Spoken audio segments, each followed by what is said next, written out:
네, 미국 법무부의 앱스타인 수사 문서 공개로 논란이 이어지고 있습니다. 정치권은 트럼프 대통령 관련 내용이 삭제된 게 아니냐는 의혹을 제기하고 있는데요. 미 법무부는 의혹에 선을 그었습니다. 관련한 소식들을 조한범 통일연구원 석좌연구위원과 함께 짚어보겠습니다. 어서 오십시오. 어서 오십시오. 안녕하세요. 네.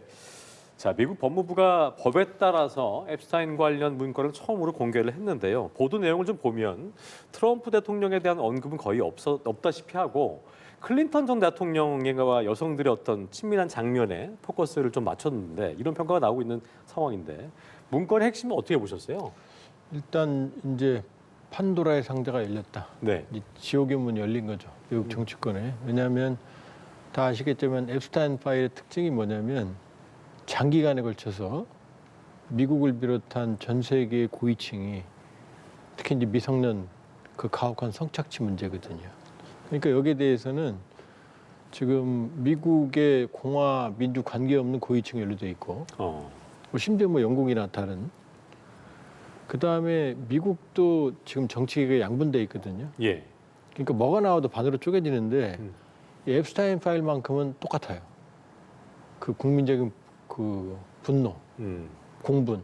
그렇기 때문에 마가 같은 경우 트럼프의 강력한 지지층인 마가도 네. 이 앱스타인 파일에 대해서는 용서가 없어요. 그러니까 트럼프 대통령은 이 지금부터 공개되기 시작한 수십만 건의 자료에 대해서 그 공개를 금지하고 싶어 했는데 결국은 공화당도 공개 쪽, 마가도 원하니까요. 그러니까 사실상 만장일치로 공개를 결정했는데 예. 그 최초의 자료가 공개됐는데 이 방식이 매우 부적절한 거죠. 그러니까 누가 봐도 이건 공정하게 어차피 다 열리게 돼 있는데 예. 여러 가지 면에서 특정한 목적으로 선별적으로 특히 집권층 트럼프 대통령에게 우호적인 방식으로 지금 뚜껑이 열렸으니까 네. 이게 제가 보기에는 이제 오히려 기름을 붓고 있다 이렇게 봐야죠. 예, 이제 말씀하신 것처럼 이제 선별적으로 공개를 했다라는 방식이 좀 부적절하다라는 비판도 나오고 있고 또 클린턴 전 대통령 측에서도 정치적 술수다 뭐 이렇게 이야기를 하고 있는데 보면 날짜도 이게 공개해야 되는 어떤 기한이 있는데 마지막 날에 공개를 했나 보죠. 그러니까 뭐냐면 지금 중요한 건 사람들의 관심은 예. 클린턴이 아니에요. 클린턴은 이미 죽은 정권이거든요. 지금 핵심 트럼프의 관련 여부거든요. 이건 마가든 아니든 공화당이든 민주당이든 오로지 트럼프가 핵심이에요. 나머지 뭐 지금 유명한 인사들 빌 게이츠나 뭐 그 클린턴이나 예. 아니면 앤드루 왕자나 이런 거는 사실은 이미 알려졌고 알려질 만큼 알려졌어요.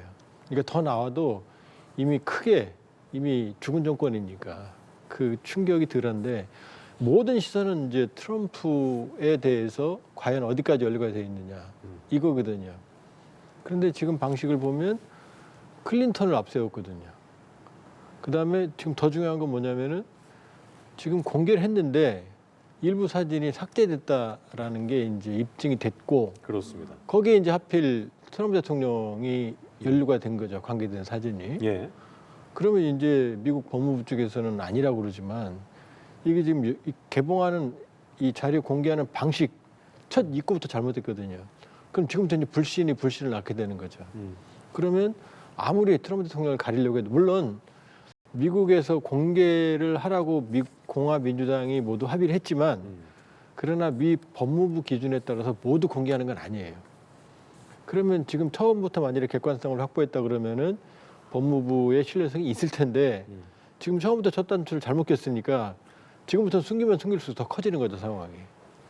그 부분을 여쭤보려고 했었는데 법무부가 공개 하루 만에 트럼프 대통령 사진이 포함된 파일 16건을 삭제해서 논란이 일고 있는데 트럼프 대통령이 앱스타인한테 이제 전화했다는 메모까지 공개가 되면서 의혹이 커지고 있는 상황에서 이런 삭제 의혹이 일고 있으니 말씀하신 대로 뭐 법무부는 그런 의도 아니었다라고 얘기는 했습니다만 긁어 부스럼이 되고 있는 모습 같긴 하네요. 만일에 이 사건을 우리를 가져와서 우리 법무부가 관련된 자료를 공개했어요. 예. 근데 하루 만에 몇 건을 삭제했다고 한번 생각을 해보세요. 그 왜 삭제했느냐? 이유가 불분명하거든요. 왜 하필이면 트럼프 대통령 걸 삭제했느냐? 그다음에 미국 백악관은 이 앱스타인 파일과 관련된 모든 얘기를 그렇게 맨날 나온 캐롤라인 레빗은 안 나와요. 당장 법무부로 이관시켰어요. 입 딱 닫고 있어요. 그러면 지금 스스로 미국 법무부는 구덩이를 판 거죠. 그러니까 옛날에 우리가 알던 미국 법무부는 이런 일이 벌어지질 않았어요. 예. 그 어떤 정보가 들어오든지 간에 객관성을 강조하는, 객관성을 유지하는. 그러니까 미국은 대통령이 바뀌어도 그 부서의 기본 업무는 계속 유지되는 그런 경향이 있어요. 예를 들면 트럼프 대통령은 김정은 만난다 그러는데 다음날 재무부, 상무부가 그 대북 제재를 한다든지, 이게 백악관과 일반 부서의 업무는 거의 좀 분리돼 있거든요. 근데 지금 트럼프 대통령 체제에 오면은 이게 동조화돼요. 그러니까 트럼프 대통령 말 한마디에 각 부서가 일사불란하게 움직이는 그런 모습 보이는 거거든요. 그러니까 지금은 법무부는 의도가 없다 그러지만 지금 왜 삭제했는지 설명도 내놓지 못하고 있거든요. 명분. 예. 그러니까 이 삭제한 것 자체가 사실 더 큰 화근을 불러일으키는 거죠. 그렇군요. 네, 이번 논란의 여파가 어디까지 갈지 좀 지켜봐야겠습니다. 그렇습니다. 예. 자, 그런가 하면 한미가 내년부터 우라늄 농축, 또 사용후 해결료 재처리, 핵잠 등 정상합의 의제들이 있는데 이걸 우선순위 없이 동시에 좀 협의를 하기로 했습니다. 눈에 띄는 부분은 동시에라는 부분인데요. 이거 네. 어떤 의미를 가지고 있는 겁니까? 왜냐하면 지금 핵 추진 잠수함은 한국이 확보하는 걸로 돼 있어요. 예. 이거는 미국이 안 도와줘도 우리가 할 수 있어요. 기술적으로. 우리 호주하고 다릅니다. 호주 오커스 같은 경우는 영국과 미국 기술 안 주면 호주가 못 만들거든요. 근데 핵추진 잠수함은 우리가 모두 기술을 가지고 있으니까 만들 수 있어요. 근데 이제 문제는 뭐냐면 이 핵추진 잠수함에 들어가는 연료가 있거든요. 예. 그 연료를 완성된 연료를 미국이 주든지 아니면 우리한테 농축과 제철의 권한을 줘야 되거든요. 그러니까 세 개 맞물려 돌아가는 거죠. 핵추진 잠수함 추진, 농축, 제철이, 그다음에 완성된 연료 공급, 이 문제가 다 묶여 있거든요. 예.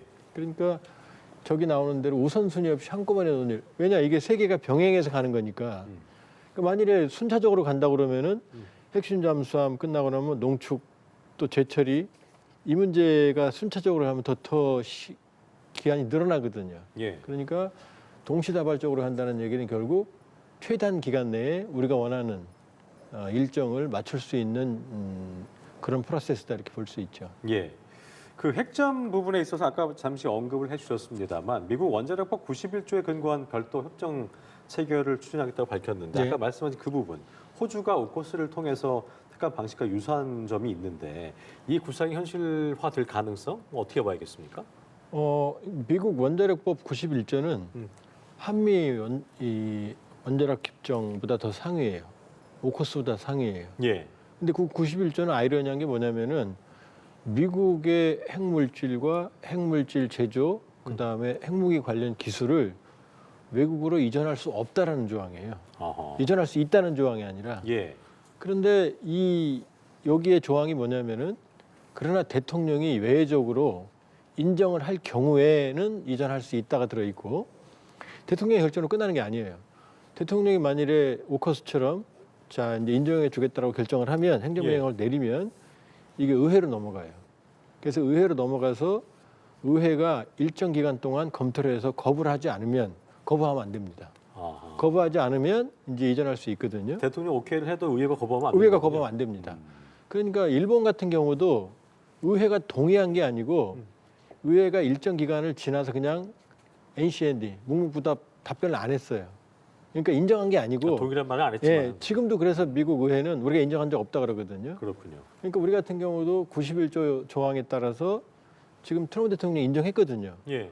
그럼 의회에 넘기면 의회가 일정 기간 동안 만일에 이 반대 의사 표시를 하지 않으면 네. 넘어가게 돼 있는 거죠. 그러니까 그런 상황이 되면 그 이후에 추가적인 자 이제 미국 의회와 행정부의 문제가 해결됐으니 이제 디테일한 부분들 논의해야 될 거 아니겠어요? 네. 그 협정을 말하는 거예요. 의회가 어떻게 할 거라고 예상하세요? 저는 지금 의회는 내키지는 않을 거예요. 왜냐하면 일본에 대해서도 승인하지는 않았거든요. 그냥 기한을 넘기는 방식으로 묵인해 버렸거든요. 예. 그러니까 우리도 아마 그럴 가능성이 있다. 의회가 공개적으로 반대할 가능성을 배제할 수는 없으나 그러나 지금 큰 흐름으로 보면 이 한국 원자력 추진 잠수함이 한국의 자체 국방력도 있지만 중국 견제, 그다음에 러시아 견제, 이 인태 지역의 억제력이라는 부분을 미국이 지금 숨기지 않거든요. 네, 네. 그렇게 보면 민주당도 굳이 반대할 이유가 없죠. 미국가 부담을 네. 더 하는 거니까. 그렇군요. 일본 일각의 핵 무장론에 대한 북한의 입장도 좀 저희가 다뤄보려고 하는데 보면 인류에게 대지양을 들씌우게 될 것이다 뭐 이런 주장도 하고 그런데 네. 사실은 여기에 대해서 내로남불이다 뭐 이런 비판의 목소리도 나오는 게 그간 북한이 보여줬던 어떤 행보들이 있단 말이죠.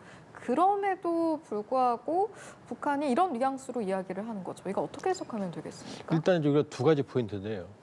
하나는 일본에서 물론 이제 일본 총리실 간부가 예. 익명을 전제로 예, 비보도를 전제로 얘기를 했어요. 예, 그러나 그럼에도 불구하고 핵무장 얘기를 했다. 그러면 옛날 같은 뭐 속된 말로 뼈도 못 추립니다. 바로 옷 벗어야 되거든요. 근데 지금 그런 얘기를 했다는 거고요. 이 얘기는 결국 한국의 핵 추진 잠수함 이런 흐름을 타고 일본이 이제 핵의 족쇄를 좀 벗으려는 그런 움직임을 가속하고 있다. 이미 핵 추진 잠수함 확보는 이제 고이즈미 방위상도 의사를 드러냈거든요. 예. 그러니까 옛날과 확연히 다른 핵에 대해서 좀 과감한 레드라인을 넘는 행보다 이걸 좀 주목해야 되고요. 두 번째는 북한이 제일 좀 당혹스러운 게 뭐냐면 팩트시트 한국의 농축 제철이 핵추진 잠수함 이걸 만일에 한국이 확보하게 되면 이게 핵무기는 아니지만 북한의 핵에 대한 상당한 이 균형점을 우리가 찾을 수 있거든요. 여기다 일본까지 핵추진 잠수함을 가지게 되면 사실상 북한이 가지고 있는 핵의 비대칭 우위라는 게 상당 부분 상쇄되거든요. 예. 이건 몇 달 전만 해도 북한으로서는 상상을 못하는 거거든요. 그러니까 내로남불이라기보다는 좀 황당한 상황. 그러니까 북한이 전혀 의도치 않았던 상황. 본인들만 전가의 보도처럼 핵 우위를 가지고 있었는데 예. 이제 그게 중화되니까 좀 날선 비판을 하고 있다 이렇게 봐야겠죠. 그렇군요. 자, 이제 우크라이나 전쟁 얘기를 좀 해볼 텐데요. 우크라이나가 지중해에서 처음으로 그 러시아 그림자 선단 유조선을 드론으로 공습을 했고 이에 러시아도 미사일로 맞대응을 했습니다. 여기에다가 이제 푸틴 대통령의 우크라이나 선거 발언을 넣고 설전까지 겹치면서 긴장이 좀 더 커지고 있는 상황인데 사실 지금 국면이 종전 협상을 가고 있는 국면에서 이런 충돌들 어떤 배경과 계산으로 저희가 이해를 좀 해야 되는 겁니까? 그러니까 역설적이게도 종전, 완전히 영토를 교환하는 종전은 어렵지만 휴전, 이제 한국형 휴전 가능성은 점점 높아지고 있거든요. 그러니까 휴전 직전에 전투가 격화되는 거라고 보시면 되죠. 그러니까 보다 유리한 상황에서 휴전하려는 흐름으로 가고 있다. 그러니까 조금 더 유리한 점을 선점하기 위한. 그렇죠. 네네. 그러니까 푸틴 대통령은 입만 열면 본인들이 지금 우세하다. 네네. 더 우크라이나 영토를 더 확보하겠다. 실제로 우세하지만 러시아의 소모가 너무 많아요. 그러니까 지금 올해 이 러시아가 30에서 40만 정도의 병력을 소모해가면서 네. 전투 사상 얻은 지역이 한 서울시의 한 6, 7배밖에 안 돼요. 그럼 커 보이지만 우크라이나가 한반도의 3배거든요, 땅이. 그러니까 그러니까 푸틴 대통령은 계속해서 우세를 주장하면서 우크라이나에 대한 기관시설이나 어떤 공세적인 전략을 취하고 있고 여기에 반발해서 그림자 선단은 뭐냐면 러시아의 석유 자금줄이거든요. 제재를 우회한 보험도 없고 쉽게 말하면 불법 선박들이에요. 네. 다 알고 있는. 근데 그게 세계 원유 수송선의 10%, 10%예요. 예, 한 600에서 한 800척까지 되거든요. 비율이 엄청나고. 그렇죠. 그러니까 여기에 이제 타격을 하고 있는 거고 양쪽이 이제 좀 더 우세한 상황에서 휴전 조건, 종전은 어렵고 말씀드렸지만 하기 위해서 전투는 격화되고 있다. 그러나 큰 흐름은 점점점 더 휴전 쪽으로 가고 있다고 봐야겠죠. 예, 외교 안보에 있어서 이제 여러 가지 소식들이 들어오고 그 안에 속내를 좀 해석해내는 것도 굉장히 중요할 텐데 중국과 대만 이야기도 좀 해보면 일단은 중국 군사 잡지가 대만의 티돔 방어망에 대해서 평가절하를 했는데 왜 그렇게 이야기를 했냐라고 보니까 고고도 우주 기반 방어 능력이 없어서 중국 공격에 대응을 제대로 못할 것이다. 뭐 이런 주장입니다. 일단 이게 실제로 일리가 있는 주장이라고 봐야 하는 건지 어떻습니까? 이제 결국 그 대만이 말하는 티돔 이제 이게 이 돔 이게 이제 아이언돔 예. 이제 이스라엘 아이언돔에서 왔거든요. 예. 이스라엘은 안보 환경이 좀 독특한 게 바로 도심 인근에 붙어 있는데 수킬로미터 이내에 가자도 있고 웨스트뱅크도 있거든요. 그다음에 이제 레바논 헤즈볼라도 있고 수십 킬로 이내에서 바로 박격포탄 로켓이 날라오거든요. 이걸 막아야 돼요. 이게 아이언돔이에요. 적어도. 그다음에 중고도는 데이비드 슬링, 다윗의 돌패매라고 하는. 그다음에 대기권 내외, 100킬로 내외에는 이제 에로 시스템으로 왔거든요. 그러니까 아주 복합적인 방공망이에요. 그렇군요. 사실상 적어도 한 90% 이상 요격을 하거든요. 근데 이걸 흉내낸 게 이제 대만의 티돔인데 문제는 뭐냐면 대만은 이스라엘하고 다르거든요. 대만은 중국이라는 거대한 이 단거리보다는 대량의 탄도미사일, 그 수십이 아니라 수백 발의 탄도미사일을 발사할 수 있는 안보관계가 완전히 다른 거죠. 그러려면은 고고도, 특히 중고도 이상의 탄막을 형성해야 되는데 지금 대만이 말하는 이 티돔의 경우에는 대공 밖에 요격 능력이 제한되고 그건 우리도 사실 제약돼요 현재까지는. 그 다음에 테러리스트와 비정규적인 집단을 주로 대상하는 이스라엘과 세계 2위의 국방력을 가진 이 중국과 대만의 이 방공망은 하늘과 땅 차이거든요. 그러려면 미사일의 재고가 있어야 되는데 재고가 또 현재 딸려요.